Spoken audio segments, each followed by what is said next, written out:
My name is Colonel Scott O'Neill. I'm the commander of 2nd Brigade, 3rd Infantry Division. What I'd like to talk to you today about is really how we're serving food to our soldiers here in Europe. I know there's a lot of concern about that, and I want to address it directly with our soldiers and families back home. Behind me, what you'll see is a containerized kitchen, or CK for short. Really the primary piece of equipment we use to prepare and serve food for soldiers here in deployed situations. I want to take you inside and talk to you a little bit about it.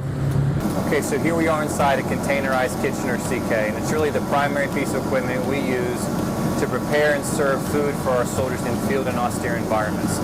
And austere environments is an important note here because it really gets to the purpose of why we came to Europe.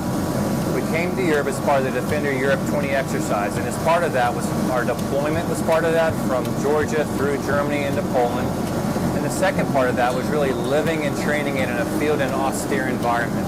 And the austere environment really brings out a ration cycle that is not what a soldier or family would expect to have back home. It really consists of two primary rations. The first one is, I think, what everybody understands, meal ready to eat. It's a prepackaged sort of meal that we use for any meals, but primarily for lunches and dinners. The second thing that we have is called a heat and serve. And a heat and serve is really a prepackaged meal that you might find in any store, but it's heated up in boiling hot water and then served in what we call mermites, which are containers that we will package with supplements to help round out a soldier's diet. That ration cycle was what we were supposed to be under for the 4 months we were here as part of Defender Europe 20. And so a soldier would have a heat and serve in the morning for breakfast, and then a heat and serve for dinner, and an MRE for lunch. And that was what we were going to eat off of. But we had to change the mission. I'd like to talk to you about that outside. Okay, so I'm standing outside one of our refrigerator vans, and as I talked about inside the containerized kitchen, we had to change the mission from Defender Europe 20 to Atlantic Resolve. One of the first things we did upon that change of mission was request a different ration cycle. And truthfully, it took a couple weeks for us to be able to receive and prepare that ration cycle. And we talked about that in a previous video, but I'm going to talk about that here in a second. One of the challenges we have with regularly preparing and receiving the ration cycle, so it would be all the fresh fruit, produce, and lean proteins, is storage. And we had to get our storage facilities prepared for, and our containerized kitchens and kitchen facilities prepared for us to start to cook that meal. And I think, as you can see here behind me, are some of the supplements we have been using and the space we will need to assume a larger volume of produce associated with that ration cycle. So recently we published a video really with two purposes. The first purpose was to show how we're sterilizing and sanitizing regularly the areas most common to our soldiers to prevent the outbreak and spread of COVID-19 or any infectious disease here in Poland.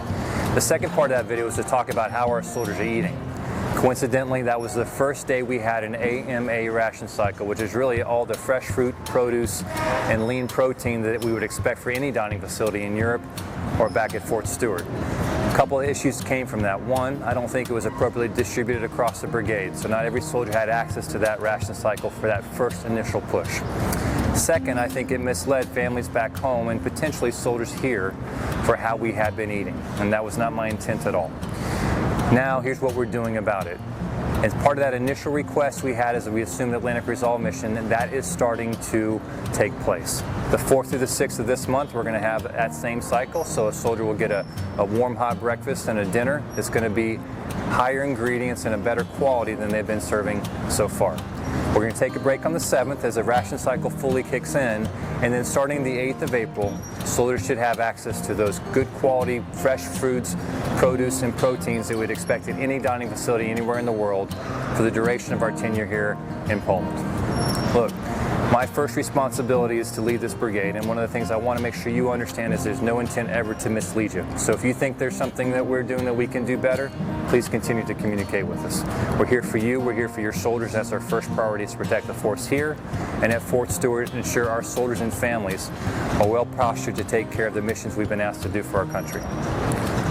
Proud of you every day, proud of the strength that our families back home display. Thank you for continuing to engage with us. Thank you for reaching out to us and letting us understand your concerns. We're here to answer those questions and take care of your soldiers. We are who we are largely because of who you allow us to be. Your strength is ours, and I know together we've got this. Thank you.